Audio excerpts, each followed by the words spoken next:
Well then, all right. Let us sadly note this is our last lecture. So I appreciate your tears. I see them. I feel them as well. I want to wrap up and show a connection between what we discussed last time with distinguishing or finding that demarcation line between science and pseudoscience. There's some interesting parallels. They're not exact, but there's some interesting parallels between how we can establish between theories about actual conspiracies and conspiracy theorizing. I think there's a difference between those two, but like determining the difference between legitimate science and pseudoscience, there's a lot of gray area. And I think that's a problem, as we'll see. Now, Robert L. Park, there's a link to this paper. It's very short. It's about 4 pages. Warning Signs of Bogus Science. Again, keep in mind what you've read about conspiracy theory and conspiracy theorizing and see that some of these might overlap. One sign that you perhaps, not absolutely, but perhaps have an instance of pseudoscience as opposed to legitimate peer-reviewed science is that the discoverer of whatever it is that they're presenting pitches the claim directly to the media instead of trying to submit it to a scientific journal or instead of convening with other peers in the area of interest and trying to show them the data. Skipping over that step is a pretty big red flag. He then notes in part number 2, the discoverer of whatever it might be, cold fusion or perpetual motion machine or something like that, or the idea that we can levitate or that we have created powers of invisibility, whatever it might be. I don't know why I've chosen those. I'm watching a lot of superhero movies, I guess. The discoverer says that a powerful establishment is trying to suppress his or her work. That's a hint. It may be the case that there is some group of people suppressing you. And that's a problem. But you need to show evidence that that's what's happening. There we fall prey to, as we're going to see, conspiratorial thinking. The scientific effect of the thing that you're presenting is always at the limit of detection. It's either barely detectable or statistically irrelevant, or, as is the case with certain things like qi, certain things like homeopathy, in which the active ingredient is not present. These are not detectable, and therefore not testable. That's a potential problem. The evidence for the discovery is purely anecdotal. To rely on anecdote by itself is insufficient. To have anecdotal evidence in addition to scientific statistical analyses, that's different. But pure anecdotal evidence, that's again where you've heard something from someone or you've given a specific instance for you that has not yet been replicated in any kind of objective method, objective mode of representing the findings. The discoverer says a belief is credible because it has endured for many centuries. We saw that with astrology. And finally, the discoverer has worked in isolation. That's kind of connected with some of these other ones where they're not engaged in peer review. They're only doing it themselves, and we don't have any replicability. Remember that key important element, that important element of scientific discovery and hypothesis testing is this conclusion that you've come to repeatable. Can you replicate it objectively in other peers' laboratories, independent laboratories? And finally, the discoverer must propose new laws of nature to explain an observation. That's a pretty big flaw. If I've got to fundamentally change what we take to be the laws of nature, that is an enormous burden. That's an extraordinary claim. We need, therefore, extraordinary evidence. It isn't the case that laws of nature are absolute. I don't even think most scientists believe that. Most people might. We think of it as a law of nature as it is universal and therefore absolute and unchanging. I'm not sure that that's the case. As we learn more, we recognize there may be limits to our previous understanding of what constituted the law of nature. However, it is an enormous burden on the individual to present their case that their hypothesis is true. And because their hypothesis is true, that means we have to fundamentally reevaluate, for instance, the laws of gravity.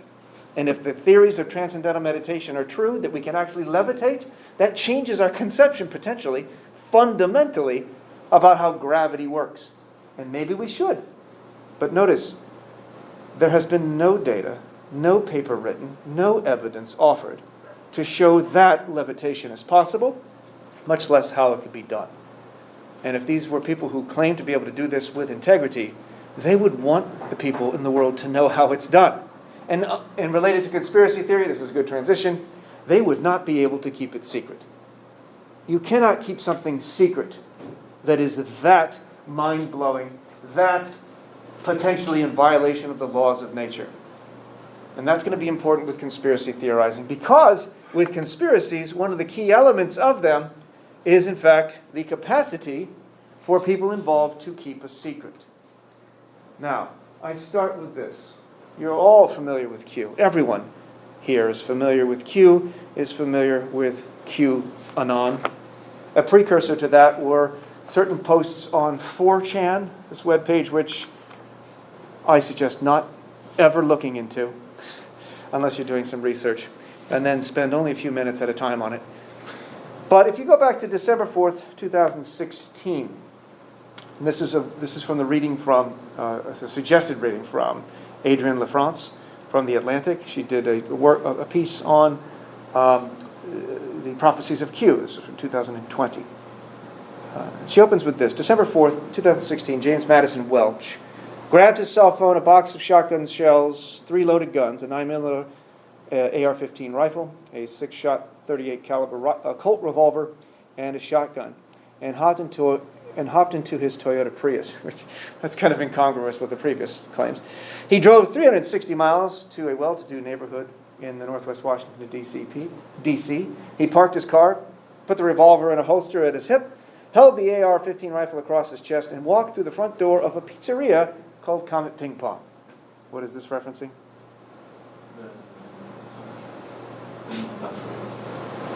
The second whatever. The conspiracy theory. Yes. Which one was it called? Do you remember? Pizza. Pizzagate. Pizzagate. What would compel an individual who, for all we know, a family man, he wrote a letter to his kids saying, I've got to do this. I've got to go to Washington, D.C., armed, into this Comet Pizza place to do what? Save the kids from the basement. To save the kids from the basement. Now, it turns out there was no basement. He tried to open a closet door with a butter knife. That failed, so he took his AR-15 and took a couple of shots at the door and found that, I don't know if it actually worked. If the gun were... That seems like a really dangerous way to try to open a door. In any case, it was discovered that, there's no kids here. Shortly after Trump's election, Pizzagate roared across the internet. Welch started binge-watching conspiracy theory videos on YouTube. He tried to recruit help from at least 2 people to carry out a vigilante raid, texting them about his desire to sacrifice, quote, the lives of the few for the lives of many, and to fight a corrupt system that kidnaps, tortures, and rapes babies and children in our own backyard, end quote. When Welch finally found himself inside the restaurant and understood Comet Ping Pong was just a pizza shop, he set down his firearms, walked out the door, and surrendered to the police, who had then secured the perimeter. Quote, the intel on this wasn't 100%, he told the New York Times after his arrest. No, it wasn't. Now, this is laughable, but only because nobody was hurt. It could have been obviously far worse. And I engaged in a little bit of mockery myself last time talking about pseudoscience with the Asperomancer, I believe it was. I know the name itself kind of brings to mind that bit of laughter. I want us to be cautious and try to imagine and give the benefit of the doubt to people like Welch that he genuinely believes what he read and saw on YouTube as he binge-watched, and genuinely believed it. And if you genuinely believe that children are being harmed, and no one is doing anything about it, and not only that, there are people in positions of power who are doing as much as they can to keep everyone from knowing about it, because they're engaged not just in a cover-up, but are part of the cabal that is drinking the blood of these children and killing them and so forth. That would enrage you. And you would feel justified and taking up arms because nobody else is doing it. What gets one to that level of certainty and justifiable rage? That's what I think we need to look at. You had a question. Oh yeah, this is totally off topic, but you said the sparrowmancer thing again. Is that phrase like something she coined, or like? I before I call myself the carrot-mancer. Well, you could. You would think of something better than carrot-mancer, though. Well, I was just curious. It's not bad. You could that phrase though. Like, carrot top, maybe. No, that's taken. That one's taken. I don't know. I think she admitted she's the only one in the world who does it, which it would be weird if there was another person who is discovered. Actually, that would be fascinating. Here's another person. And then you can actually test it. What is it that they're doing that's different, that's the same? Do they come to similar conclusions?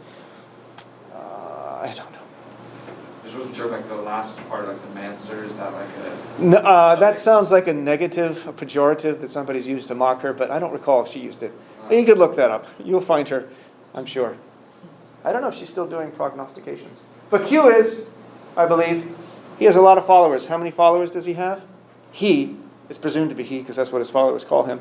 And his followers think it's a number of people, potentially. Donald Trump being one of them. JFK Jr. being another possibility. What's significant about that? He supposedly, JFK Jr., died in a plane crash in 1999, I think. But if you recall, about a month ago, there are many QAnon followers who went to Dallas, Texas, at the grassy knoll, awaiting his return to take over power, rightfully take over power. Why JFK Jr., a Democrat, son of a Democrat, would take over power and rule with Donald Trump? That's what connecting the dots led a lot of people to do. Who are connecting the dots? Well, 15%. 15% of 350 so million people. Do the math, because I can't. What is 15% of 350 million? This is from this link here. We have a problem. Politically, informationally, societally, I'd say ethically, logically as well, when 50% of Americans agree with the QAnon statement that the U.S. government, media, and financial worlds are controlled by a group of Satan-worshipping pedophiles who run a global child sex trafficking operation. End quote. Those all seem like the absolute worst things somebody could think of to tar their enemy with. What's the worst possible thing you can imagine? That is the worst thing I can imagine. And that is what's running our government and what's running the globe. When you hear that initially, it probably doesn't sound plausible. And it sounds like something we should brush off as nonsense, a sparrowmancer type stuff, laughable, absurd. Remember, a hypothesis is not false because it sounds absurd initially. It is not inaccurate because it sounds wacky, insane, crazy. That's not a sufficient justification to dismiss it. In fact, we ought not dismiss it because 15% is a significant number. And there's details. There's a link. If you go to this link, you'll see, I have it open here. It outlines how they came to this conclusion. You'll have to look into the details of it. This is from March 2021. That's this year. This is recent. And QAnon is not a typical conspiracy theory that easily aligns with or easily connects with a particular political perspective. Although it is predominantly, in this case, predominantly Trump supporters, predominantly, but not completely. Much less so than I think most people presume. It crosses ideological lines. And in part because they do see Trump as their savior, which is ironic, as we'll see in a moment. But Trump is not a political ideologue with respect to being a Republican. I think there are a lot of Republicans who don't see him as a Republican. And so it's a very confusing political situation we're in now. But it is interesting how these numbers are so large and how they're so large so quickly. This started roughly around 2016. It burgeoned after the Trump president election in 2016. It started growing, and to get to 15%, that's larger than most religious belief adherents in the United States. And it's not inconsequential that many theorists of conspiracy theories, conspiracy theory theorists, I think they call themselves, to try to avoid the negative, the pejorative conspiracy theorist, they're theorists of conspiracy theories, you see. I'll talk about that in a bit. But it isn't coincidental to them that there is a religious component to QAnon, because there is a religious component to so many historical conspiracies. And you'll see motifs throughout, where there is an us versus them. There is a cabal of those with power who are hidden, that most people do not know about, but are actually running everything, and they're evil. It is almost always cast in terms of good versus evil, and not surprising, those who are advocating for the conspiracy theory are on the side of good. And when you're fighting pure evil, and what do I mean by pure evil? What's the worst thing you can think of? Well, we just talked about it here. Satan-worshipping pedophiles who are murdering children, sex trafficking children. By the way, there is such a thing as sex trafficking. There is such a thing as as child slavery in the United States today, in Santa Barbara today. And there are organizations, police, FBI, whose job it is to find and protect those kids and do something about that. QAnon started with all sorts of interesting posts that seemed to imply they were interested in saving children. And that sounds like a laudable goal. Unfortunately, when you have 15% of QAnon followers who hold these views and are accepting as prophetic, almost divine information coming from whoever Q is, and they're connecting the dots, and they're sending tips to the FBI and the police. The irony here is lost on them that they have already denigrated the police and the FBI and other governmental agencies as not being trustworthy. They still seek them out when they have tips about child sex trafficking rings. The number of tips going to FBI agencies who are legitimately concerned and cannot deny, cannot ignore these tips has burgeoned over the past 4 years. Unfortunately, they're coming from Q, which is nonsense. Q is not interested in actually helping children. That's a total facade. Taking advantage of people who would be interested, but are connecting dots, prophetic little sayings that are so vague that anyone can read almost anything into them. We talked about that problem with pseudoscience before, where our conclusions, our claims lack truth value because they lack specificity. There's so little specificity of them that they can mean almost anything. That's why they're oftentimes seen as prophetic, because prophecies are oftentimes written out in very vague language that requires deciphering. And there's almost a kind of Gnostic element to this. The Gnostic Gospels were the infamous, the Gnostics, meaning knowledge, claiming to have special knowledge. And there's something appealing to those being part of a group that's bigger than them, trying to solve something that's bigger than them. It becomes part of their identity. It becomes part of their core, part of their value system, such that they're willing to go to great lengths, as the QAnon shaman, I think he called himself, was willing to do when he went to the Capitol on January 6th of this year. To do what? Well, they were told, not just by Q, but by other people in the former administration, that the last election was completely rigged. No evidence has been provided to demonstrate that. If it were rigged, as former President Trump claimed, the greatest rigging election in the history of elections, what else would have to be true? First of all, we would need some information for that. No information, as we'll see, was given so far. But if you are told consistently, and you only, in your filtered bubble, your echo chamber, only hear information that is QAnon type, that is the election was stolen, that is that children are being harmed, and so forth, your freedoms are being taken away, this is going to piss you off. You're going to be enraged. If you are unemployed because of COVID and doing nothing but sitting around reading the internet all day, it's going to affect you. as it has affected many, many people. And in many cases, understandably so. Another historical parallel with conspiracy theories, if you look back when they would essentially flare up, one of the commonalities historians note is that there is a recognition of and an existence of great gaps in wealth. A gap and a recognition of extraordinary wealth and power, and the feeling and the reality that I have none of that. And not only do I not have access to that, I've gone down. I've lost wealth. I've lost possibilities. I've lost a future. I've lost my home. My opportunities are far less than they were from my parents' generation. That widening gap leads to animosity, leads to anger, leads to a desire for explanation, justification, and anger. And again, justifiably so.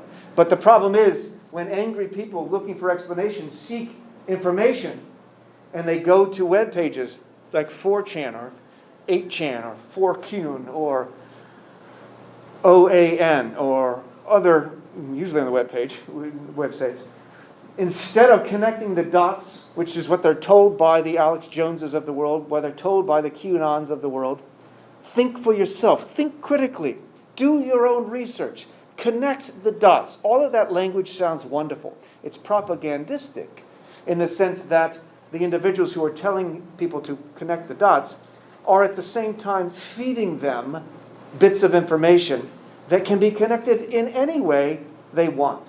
And that's where you get this. Again, this is a meme that's mocking conspiracy theories, so I probably should do this with a little bit of hesitation. Here is a way of connecting the dots. Here's a way of connecting patterns. How can I distinguish then?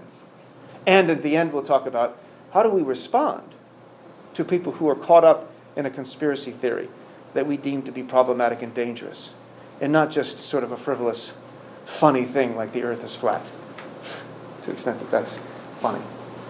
I should have put this next.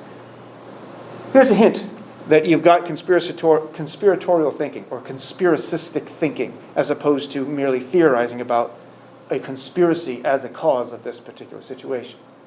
So here again is from LaFrance, quoting and interviewing a QAnon follower. Q is telling us beforehand the stuff that's going to happen. She asked for examples of these QAnon followers. What are some examples of prophecies, predictions that came true? They could not provide specifics and instead encouraged me to do the research myself. That's a kind, what's that called? Thank you for the question. Misplacing the burden. That's it. Misplacing the burden of proof. I'm convinced of Q and his predictive powers. Oh, what are some evidences? What are some examples? Well, you'll have to look that up yourself. No. The burden is on you. You are making extraordinary claims here. You need to provide us with the evidence. When I asked them how, they explained the events that Q had predicted that never happened. Q had predicted that Hillary Clinton would be arrested. And some implied that she would be executed as well. They said that deception is part of Q's plan. Yeah, he predicted that, but he was deceiving. And that's actually part of his plan. Do you see how that's called an ad hoc rationalization to this? My theory doesn't change. Q is right every time. What about when he was wrong? Well, he's deceiving. He's not wrong. That's part of his plan. It is then a self-sealing web that seems impossible to provide counter-evidence against. That is not a positive. That's not a good hypothesis. If you suspect you are thinking in this way, if you suspect, if you're aware, and the only way this works is if you are cognitively aware, metacognitively aware, hyper-aware of your own thinking. If you are starting to think that, wow, I'm holding on to this belief, even though there's counter-evidence offered to me, that I recognize as true, that I recognize as well-supported, as justified, and I'm still holding on to my belief, perhaps I'm thinking conspiratorially. I'm not going to go, there's too many examples. The conspiracies have blown up in the last few decades. The Illuminati is one. You can click on this for a background on the Illuminati. But it's a common motif that there is an underlying hidden elite, and it's always powerful, and it's always evil. I've never heard of a conspiracy theory in which the individuals, and it's always groups, you have a conspiracy theory of one, but the people behind it are trying to do something good. I don't know of one, maybe you do. You ever heard of a conspiracy theory in which They were conspiring to bring about world peace. No. I mean, That'd be good. happy, what is it? The surprise birthday parties is a kind of conspiracy. But we'll see, that doesn't fit the definition, at least not of that Reka suggests. But it's almost always, and it's never that localized. It's, my bank is taking advantage of me. No, it's my bank is part of a larger cabal. Cabal is the term that's oftentimes used. A larger group of individuals who are trying to control things, trying to take over the world. And one, I don't know what it would be like to be Bill Gates, to be presumed to have so much power that he's capable of releasing a disease, and then because he has some controlling ownership in certain companies, financially gaining from that disease, I'm talking about COVID, of course, and then having the capacity to put microchips into the vaccines, and that will then go into the people. And to do all of that without anyone knowing it, except for, of course, the conspiracy theorists themselves. What is the evidence for this? There is no evidence to date that Bill Gates, and it is odd to have to say this, there is no evidence offered by anyone thus far that Bill Gates is the one controlling and having had released COVID and now is in control of the vaccinations, which have microchips in them, which would go into everyone. And once the microchips are in everyone, then he can control us. And he wants to control us with those microchips because and how. Did you see how the lack of simplicity of this hypothesis? All of the mysteries that arise, that come out of the presumptions of the truth of that hypothesis. If that hypothesis were true about Bill Gates, what else would have to be true? That question has to be asked. If so many other claims that we take to be demonstrably true would then have to be false, we should probably think twice about that conspiracy theory. If accepting the conspiracy theory would lead to us denying reality in some fashion, we should be cautious and say, maybe something has gone wrong. Again, I apologize for showing this dude. This is actually a rare photo of him not enraged. Inside, he's boiling over, I'm sure. That's Alex Jones. And I'm not going to show this video. It's quite long. But if you want, the individual point by point addresses Alex Jones and others, conspiracy theorists, claims about Sandy Hook. Jones was recently successfully sued by families of Sandy Hook whose children died. 17 of them were murdered. Alex Jones, not one concerned with consistency, has argued the following. Number one, the first hypothesis. It was an inside job. It was a black flag operation. It was an operation perpetrated by gun right activists. They are responsible for the murder of those children so that they could push gun control legislation. They murdered children to show how important gun control legislation was. That was one of the initial hypotheses. That, of course, is inconsistent with another one that he held, that it actually never happened. That Sandy Hook as a school doesn't exist. It's actually a toxic waste site. There is no Sandy Hook. The people who claimed to have had children murdered were actually crisis actors, whatever that is. And in fact, he even references, to advocate for this hypothesis, an FBI sheet that demonstrates and lists all of the murders that took place in, I think it was New Jersey, in 2012. And he cites this. And the author here goes through this in detail. I'm not very fond of the way he does some of the things, but it's actually quite detailed in how he addresses it. In one case, Jones is showing us an FBI file that shows, here are all the murders in Sandy Hook. And notice, there were no references of the Sandy Hook murders that took place, that putatively, ostensibly took place in 2012. Right? However, at the end of the list of that FBI document that Alex Jones is referencing, there's an asterisk. He failed to look at that asterisk, to the note at the bottom of the page, which is what asterisks typically do. And on that note, it said, excluding the 17 children murdered, or 20 people murdered at Sandy Hook. the paper he used to demonstrate there was no murder actually demonstrated the opposite. Either his extraordinary mental laziness precluded him from just looking down the page, or he could use this and just wanted to ignore it and hope nobody would look into this as evidence for his claim that Sandy Hook never happened, regardless of the fact that that was inconsistent with his view that it did happen, but it was an inside job. These are hints that this is not a trustworthy person, that this is not a person with integrity. And if you listen to any of his shows, just randomly start it anywhere in it, you will understand why he lacks integrity. It's difficult to watch, though. And I mention this because he's not fringe anymore. There are millions of people who follow him, and he has fans very high up in administrations, in the former administration, that gave him a platform where we might wonder, why in the world does he have a platform? This doesn't seem to help.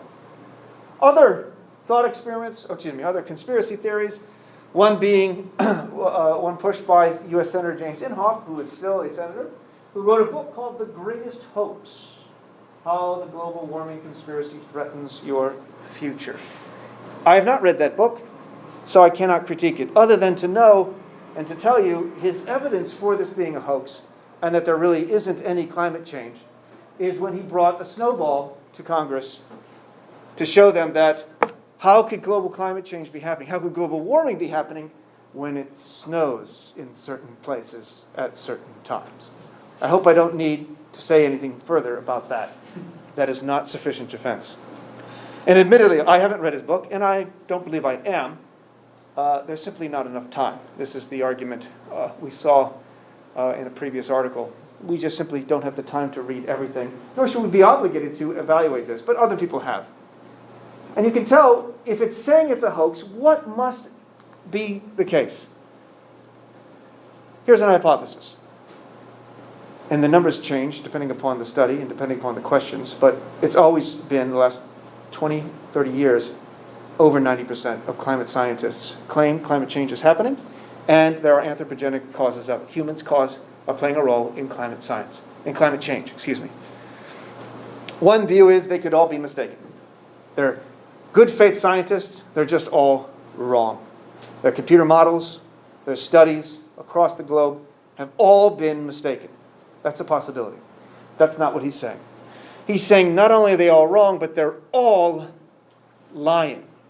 They are all in on the hoax. They are all in on the conspiracy. And they are all consistently maintaining the same lie. Now, if that were true, what else would have to be true? First, ask yourself, how many climate scientists, specifically dealing with climate science, how many other scientists that are tangentially related to issues of climate science, and then how many people related to those scientists, closely related to them, would all, because presumably they would know something, right? If my wife were a climate scientist and she was like, hey, you're not going to believe this, Chris. It's all a lie. I've been hiding it for years. If my wife told me that, first I'd divorce her, but then I'd say, what? There's no way that gets kept secret. Have you ever kept a secret yourself from others? You don't have to answer it, but think about it. How hard was that? Remember what keeping a secret is. You think this is the truth, right? You hide that and say something else. You have to do that consistently. You have to track in your mind what you think is the truth, but don't want other people to know, and consistently tell the same lie, because that has to be consistent. Your lie is what you're telling other people is true. You as an individual will find that difficult to do for a long period of time. It takes a lot of cognitive energy to track both stories. Remember our discussion of the distinction between lies and bullshit with Harry Frankfurt. Bullshit's easy. You don't care about truth, so you say whatever. But if you're lying, you care very deeply about what you take to be the truth. You're just going to hide it. But you have to do that consistently. You have to concentrate. What's the truth? Yeah, right. Block that, say this. Every time. When you introduce another person, now you've got two people trying to maintain the same lie. This is why detectives are really good at questioning people. If there's more than one suspect, you separate them, ask them questions independently, and then compare the results. And if they're off just by a little bit, because if they're both telling us the truth of what happened, it's a lot easier for them to, in their own words, say the same thing, to have a cohesive story. But if they're both trying to lie, ooh, that's pretty easy to catch. You take a class in criminology. I know Professor Dave Saunders talks about how to interrogate a witness. I'd love to sit in on that class. Maybe I will one day. Anyway, it's very easy to test and check the lies. So that's just two. The more you add, the harder it is to maintain that secret, that lie. And how many scientists are there? How many people are involved? How many people would have been involved with the moon landing? Is the moon landing a hoax?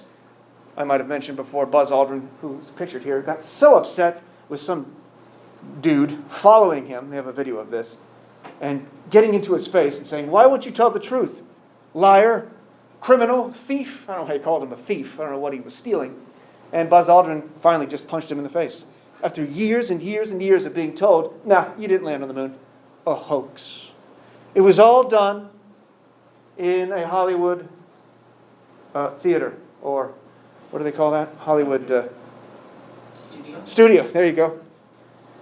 To which Buzz Aldrin, I think famously and correctly, responds, "It would have been harder to fake the moon landing than to have actually succeeded in doing it. Faking it, keeping the thousands and thousands of people who knew about it and would have known that it was a fake. Keeping that fake, keeping that story hidden would have been way harder than actually engaging in landing on the moon." Now this takes us to Juha Raika. Those are umlauts.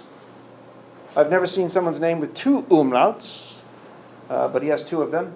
That's how you spell umlaut, and I've added my own umlauts. Did I mention I was going to name my kid umlaut? I think I talked about that at some point. It's a great name. Unfortunately, my wife said 9. She's not German, but she... So if you're thinking of having kids, that name is available.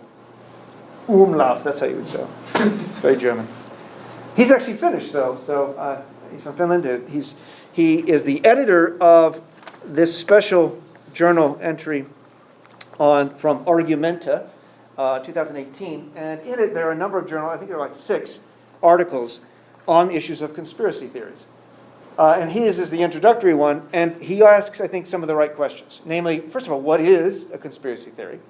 And it's not a term that we can comprehend by simply looking at the components. What's a theory? And then what's a conspiracy? Put the two together, we'll know what a conspiracy theory is. That's not quite how it works. It's not like, or rather, it's like trying to define a pineapple by saying, define pine and then define apple, and you'll have an understanding of pineapple. I like that analogy. In the footnote, he points that out. But what he's asking is, number one, can we understand what a conspiracy theory is and distinguish it from theorists about conspiracies? A theorist of conspiracies is someone who's saying, here's my hypothesis that explains this phenomena or this interaction among these people, this phenomena. There was a conspiracy, there was a plot, and here's what their plot was, here's what they intended to do, and here's why they intended to do it, here's how they did it, here's how they kept it secret for so long.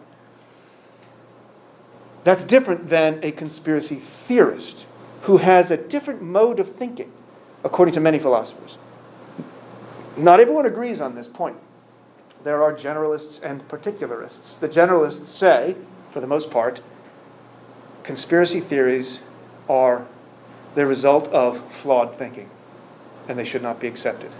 Do not accept conspiracy theories because Alex Jones. But Raika and others in this journal see that as a problem. They don't call it a hasty generalization, but that's what it is. When I say all conspiracy theorizing is flawed because look at these popular people, look at how Alex Jones reasons, therefore all people who engage in conspiracy thinking think like him, that's too small of a sample, and I think perhaps unrepresentative. And Raika is concerned with that as well. Also, his second concern, what is a conspiracy theory? How can we distinguish it from legitimate theorizing about conspiracies? Then, what should we do about those we find to be damaging conspiracies? and conspiracy theorizing? Should government step in and stop them? Halt the conspiracy theories. Shut down Alex Jones, for example. Should Alex Jones be allowed to have his mouthpiece and sell his products? Did you know he sells vitamins on his webpage, Alex Jones? He sells silver, pills of silver. Silver pill, I don't know what it is. It's called silver. And on his webpage, it said, take this and it will kill COVID. It kills it at point blank range, which didn't make any sense to me. And I found that odd because at the same time, Alex Jones also said, COVID is a hoax. Do you see the inconsistencies? If COVID's a hoax and it's not real, why are you profiting off of a pill you claim will save people from COVID? These are people who listen to you. You are followers. And you're willing to harm them and take... I don't even need to go further with that.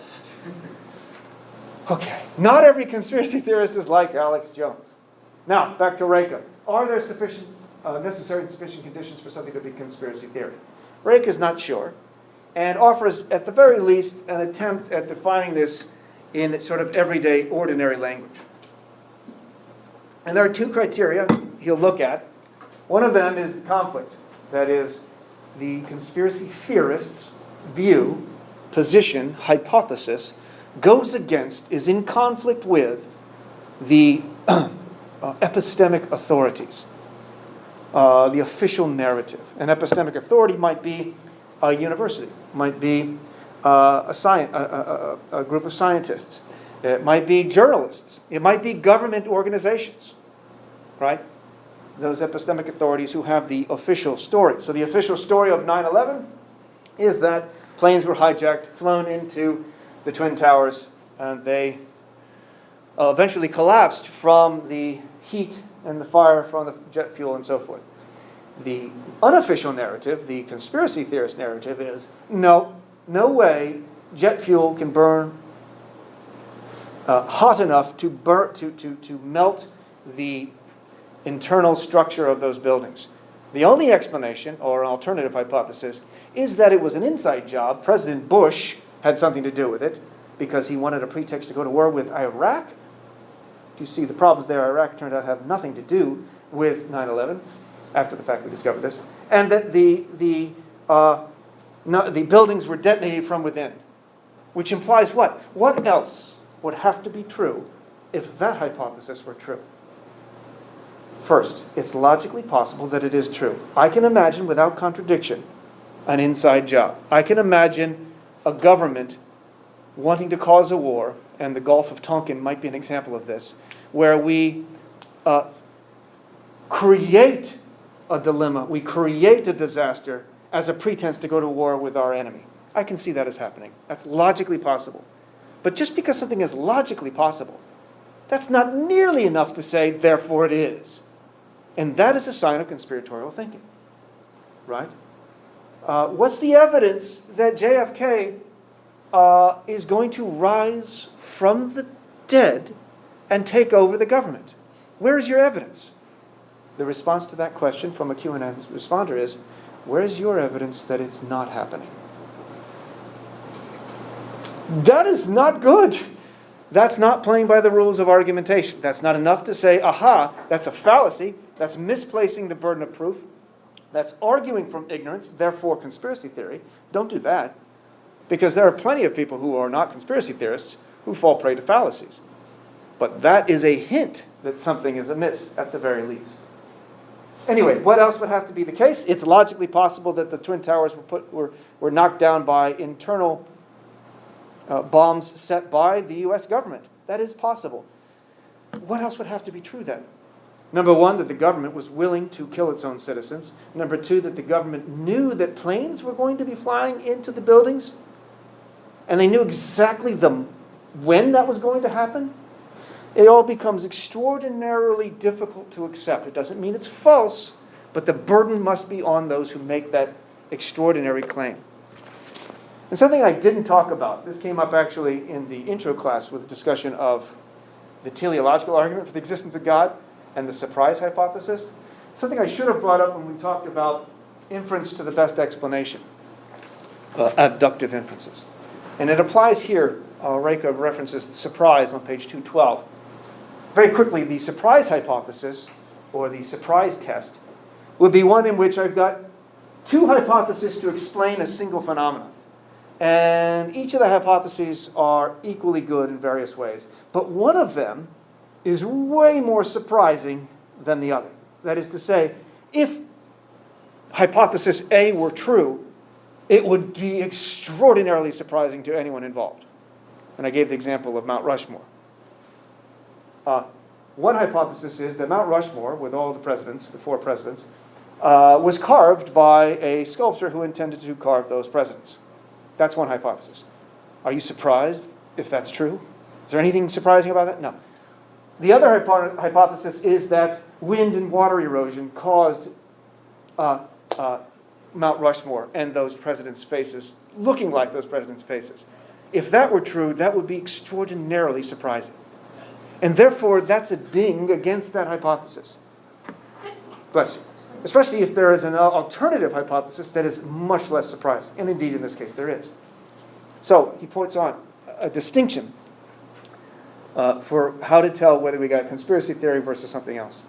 On 212, he says, notice that a feature that explanations which are usually counted as conspiracy theories would appear to share is that a conspiracy theory would get much media attention were it shown to be true, and in usual cases, the news would surprise most people, at least to some extent. Suppose that someone shows that, actually, the global warming conspiracy theory or the genetically modified food conspiracy is correct. That would cause massive media attention globally, and millions of people would be surprised. Although some people would certainly say that they knew it was that way all along, of course. You see what I mean? And you see what he's saying. There's a hint that you've got a conspiracy theory such that its hypotheses are extraordinarily surprising, and others would be very surprised were they to hear about it. In contrast to conspiracies that are not conspiratorial, that are not conspiracist, that are not weak cognition, they're not poor reasoning. He gives an example of prison. 3 prisoners met a couple of times as they had a secret plan to carry out a robbery immediately after their release from prison. That's not surprising. That is a conspiracy. It is a plot. There are people coming together to plan something, to conspire to do something. But that itself isn't a conspiracy theory, because there's nothing surprising about that. That conspiracy theory part, of course, gets us to the secrecy that's essential here. Not just secrecy, but immoral, unethical, evil even, plans. Reicha uses the term usually for immoral gains. Again, I think it's always. I'm not sure of any conspiracy theory in which the intentions are good in some way. So again, there was a plot to assassinate Hitler. There's even a movie about that. I think, speaking of conspiratorial thinking, it was Tom Cruise who was in the movie Valkyrie. That was a plot, that was a secret plot to kill Hitler. Interestingly, from their perspective, that was deemed a good thing. They conspired to kill him. This is different than a conspiracy theory. Here again, there's a different kind of mental state involved, cognitive, intellectual reasoning involved. We go back to the question of how many people would have to be involved, what alternative hypotheses are we ignoring, and what would have to be the case if this claim was true. Notice you ask all those questions here, and there's all sorts of unsurprising claims that you would fit into your web of belief. If you deny the moon landing was real, if you claim it was a fake, if you claim it was a huge conspiracy theory, that would fundamentally change much of your web of beliefs. And we ask again, how many people would have to be in on that secret? Ask ourselves, remind ourselves, how well do people keep secrets? It is the norm that secrets get divulged, not the exception. So, connected to, or parallel with pseudoscience, we can see some broad distinctions between theories about possible conspiracies as like a plot. It turned out that Volkswagen did have a conspiracy to trick agencies that test for pollution. And this one's amazing. This is surprising, and yet it turned out to be true. Volkswagen had cars engineered such that they would recognize the car it would recognize when it's being tested for pollution. And then it would pollute less. Something would change. And somehow that was a cheaper way of making these cars, which is mind-boggling. It sounds like that technology is amazing. If you just put your efforts into making that technology to make the damn car better in the first place, that would have been amazing. But they didn't. And that was, I believe that was discovered not by a conspiracy theorist, but by an internal whistleblower and typical investigative journalism. So what do we find in conspiratorial thinking that we don't find in rational thinking? Let's make that distinction. The negative of conspiratorial thinking is that it's always irrational. Well, not always, but here are some hints. There's the presumption of there being questionable motives of those in power. Right? There's that negative part. Those who are pushing the conspiracy theory are seen as victims. They're being persecuted. And they're fighting for the benefits of the little guy.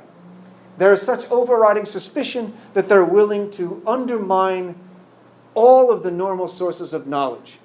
Universities, science, journalists, media, certain government agencies, even to the extent that they are inconsistent and not recognizing they're undermining their own justification for their position.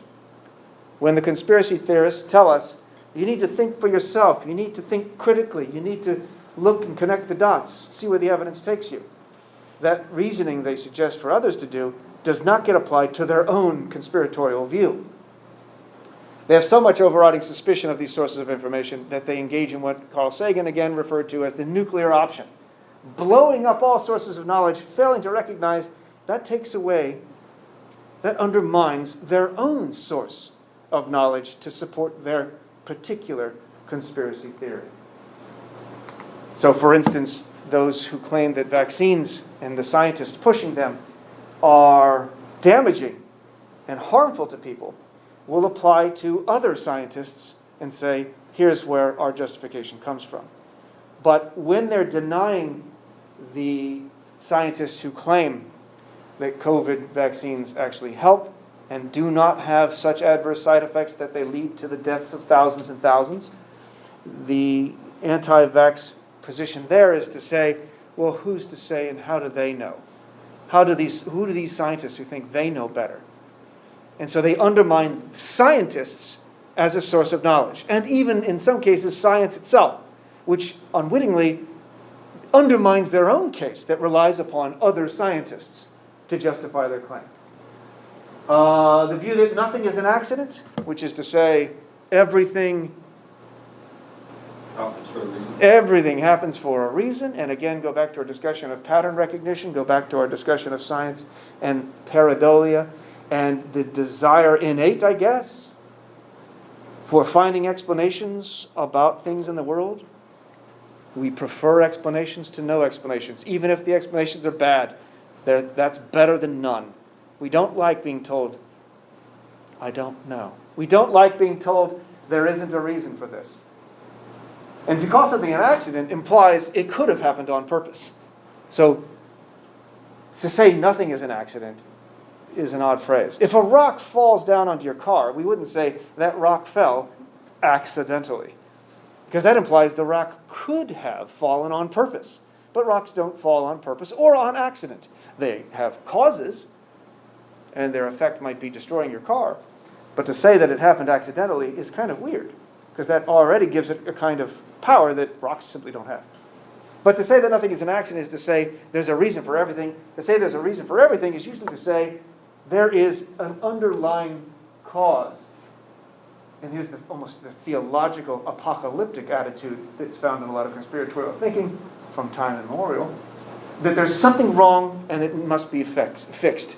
And only our group can fix it. There's that identity, that core values that sees them as part of a group that's part of something that's bigger than themselves, and they're justified in doing what they're doing. But as we've seen, there's a lot of self-sealing reasoning such that it's ad hoc, and there's no way of falsifying their theory because counter-evidence gets turned around to being positive evidence to support their view. And I gave examples of that before when we talked about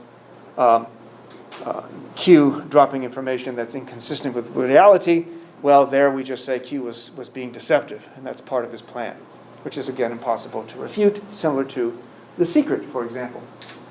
And then finally, there's this thinking in unreflective counterfactuals, which is from a paper, part of this journal that you didn't have to read, where you think in, what does he mean? What do they mean by that? Something that is a counterfactual is, if this were the case, even when it wasn't, what would be the case? What else would happen? What else would follow? What would be true of the world? So it's possible worlds thinking. Logically possible worlds. Remember, that which is logically possible is that which there's no contradiction. A round square is logically impossible. Being a married bachelor is semantically impossible. Having a four-sided triangle is geometrically impossible. Logical contradictions, I exist and I don't exist at the same time, is impossible. But notice that leaves a lot that is illogically possible, that is, we can imagine without contradiction. Keep in mind, though, saying that something is possible doesn't make it true. The burden of proof is on them. What usually happens, whereas there's a hint that you've got conspiratorial thinking of the negative sort, the hint is that one fails to go a step further with their thinking. Instead, they present the theory, the hypothesis, the conspiratorial hypothesis, and then fail to ask themselves, what would have to be the case if what I just said were true? And they don't think those through. And there's a lot of examples of this that the paper that I mentioned here, Distant Alternative Worlds Can Tell Us About the Real World, from Lewandowski and Lloyd and Brophy. They give a lot of examples specifically from Donald Trump because, he's a very popular and powerful figure, and he also perpetrated a lot of conspiracy theories, going all the way back to 2011 with what is known as the birther conspiracy theory, which is, of course, that President Obama was not born in the United States. No evidence was presented that that was the case. That didn't deter them, and still hasn't deterred people who believe that still. The consequence of that being that he's not, in fact, a legitimate president. If he was born in Kenya, then he couldn't be president. Again, no evidence was given for that. But what would have had to have been the case, his birth certificate from Hawaii would have had to have been manipulated very early on, and all the people in the hospital when he was born would have had to have been in on that conspiracy theory, which is striking to think about. There's a lot of other examples of this. So, what is a better mode of response to conspiratorial thinking? Most of the actual conspiracies that are discovered don't come from people like Alex Jones. They come from sort of everyday, mundane, normal cognitive, logical arguments. They come from whistleblowers. They come from news media. They come from investigative reporters. Think about Watergate, which is not even included here. That was a conspiracy. But investigative reporters are the ones who uncovered it, not conspiracy theorists. Iran-Contra affair, print media discovered that. Gulf of Tonkin, a letter to the editor, which was again a whistleblower. Edward Snowden revealed to us that the NSA, the National Security Association, I believe it was unjustly spying on American citizens, violating constitutional rights. Again, that was, you can imagine, a conspiracy theory, but no evidence was offered by conspiracy theorists to show that that was the case. It was, again, a whistleblower. Same with the Tuskegee syphilis study, and I think I mentioned also the Ford Pinto example and the VW Volkswagen scandal from 2015. The point is that these are coming not from conspiracy theorists, because their mode of reasoning is not one of actually accumulating data and evidence and analyzing it. It's starting from certain presuppositions. And in many cases, it's, if you want to put it this way, connecting dots that are pushed by people who gain financially. And there are people who are, if you look into, there's a documentary about Q, there's a lot of people involved. Some of those people are toward the bottom that are believers in it and are willing to do things, as we've seen, and really genuinely maintain belief in what Q is telling them, almost in a kind of dogmatic religious sense. And we have to be cautious about how we react and how we respond to the different individuals. There are those sort of in the middle who probably know better, but recognize they can benefit financially by having more and more people come to their webpage and sell their merchandise. And the same thing with those on the top who are getting a lot of extra hits and maybe just feeling power. Imagine being that guy Q, sending all this stuff out and having millions of people following your every little drop. Yes? So that documentary, I think it's on HBO or something, not like in March. One of my buddies was watching it, and we were on a trip in Utah. And you're right, it's a very like, some of the ways that they're interviewing the followers, whether it be like just someone who's like was looking into it or whatever, versus like someone super into it, or like someone at the top. It did seem pretty like, some of the things that they're saying are pretty like dogmatic in a sense. I don't want to like, Yeah. I don't want to say Well, hold on. Yeah. mentality, I guess. And that one ended. Did you watch the whole thing? No, I think we watched like two episodes, but I think he finished it. It was like 5. It was long. Yeah. And it got to be a bit tedious. But it was interesting, very interesting. I'm not going to tell you who they think Q is. Actually, it's a dude that you're not going to... Somebody who runs... the son of the dude who runs 4chan, who bought 4chan, and now, or previous to that, ran a porn site. So good for that. Anyway, so there's some... it's fascinating. And again, we need to be cautious because conspiratorial thinking is not new, and we're not immune to it in the negative sense. Just as we're not immune to thinking irrationally. We're not immune to falling prey to fallacy. The fact that we fall prey to those things sometimes doesn't automatically tell us, oh, we're immoral. Nor should we look to, especially those, I think maybe even like the guy named Welch that I opened this discussion with. He's, from all intents and purposes we can tell, a very nice family man who really believed what he was told. And you told me, or it was the other class, a student who knew the surf coach who last year took his kids down to Mexico and basically executed them because he felt they were turning into monsters. And he learned this from being involved and sucked into this Q sphere. I don't know how that conclusion came to him to do that. Obviously he had other issues. But you combine all of this together, and it's not clear how we should respond.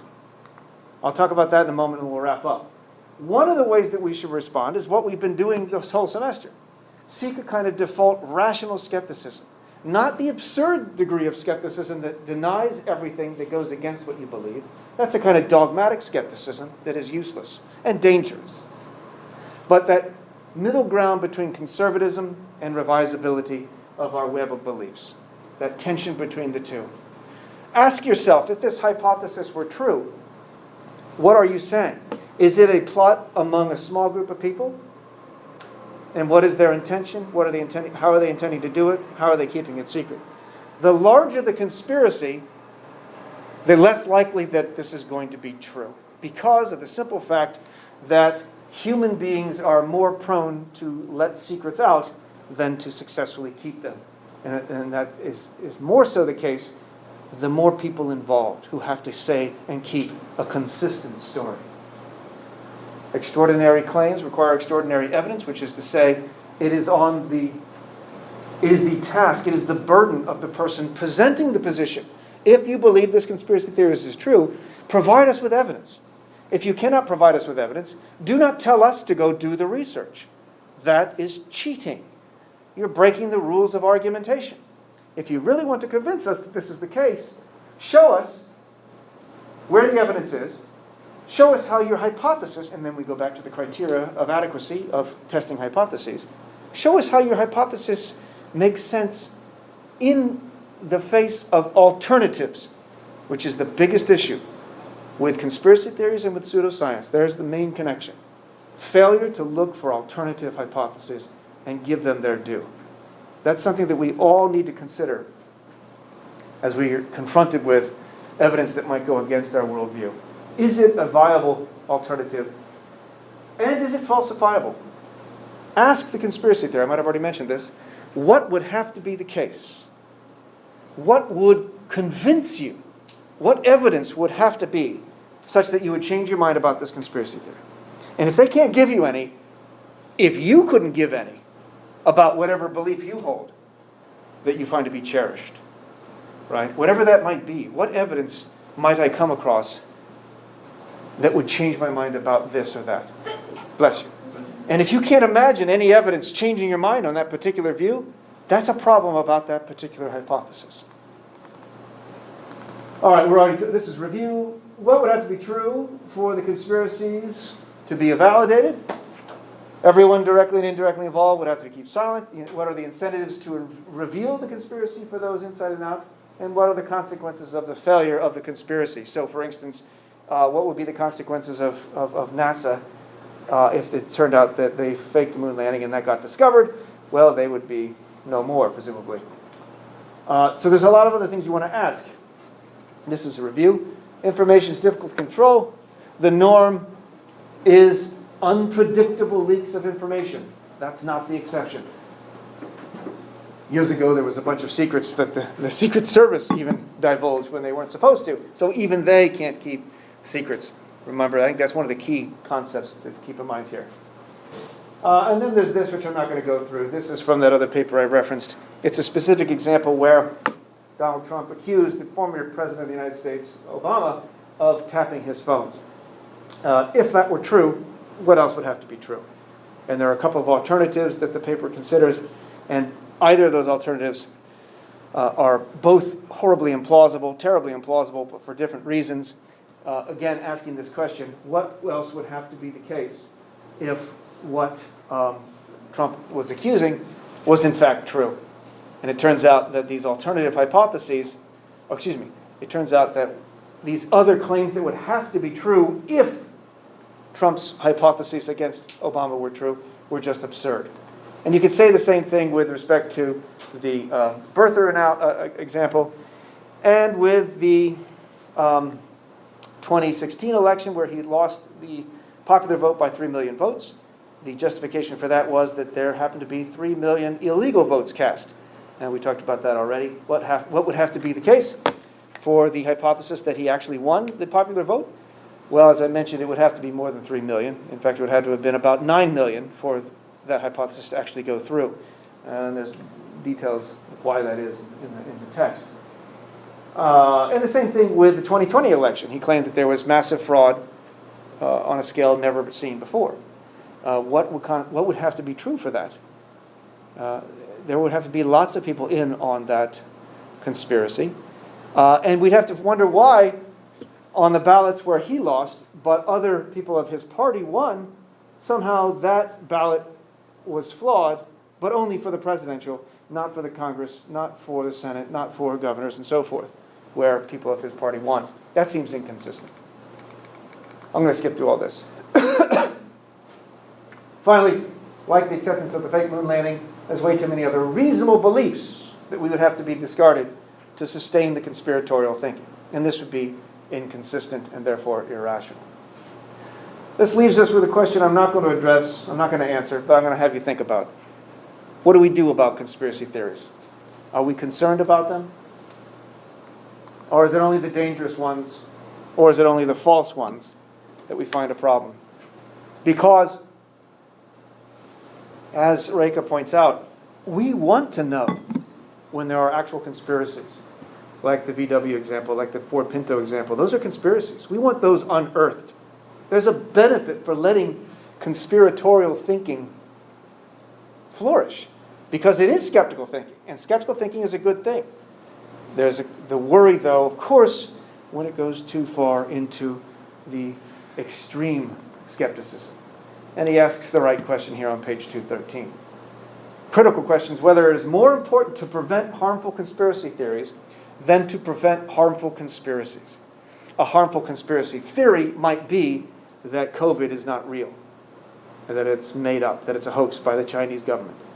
That's a potentially harmful conspiracy because it leads to the perpetuation of the pandemic and nobody getting vaccinated. Harmful conspiracy, that would be a harmful conspiracy theory. A harmful conspiracy would be what I talked about with the VW example, where people are going to be harmed or the Ford Pinto example, or the NSA example. These are actual plots that, if not unearthed, could be damaging, could be harmful. And so there's a benefit for there being watchdogs, people being skeptical of claims by those in power. We want that questioning attitude. We don't want to stifle that. But we also don't want it to go so far such that we have too many people following Alex Jones. And that's where we are now. This is 2018 when this was written. There were not 15% of the population following Q at that time. But there are now. Things are far worse now than they were when Reika was writing this. Only 3 years ago, 4 years ago now. What do we do? Who and how should we decide whether a conspiracy theory is true, false, dangerous, or harmless? He mentions this in 2:14. And of course, this brings to mind what we discussed with John Stuart Mill. Freedom of speech, freedom of ideas, marketplace of ideas. Truth will eventually come out. Eventually. The question is, can we wait? And I want you to think about that. I'm not going to answer it now. I'm going to be done and say that's all.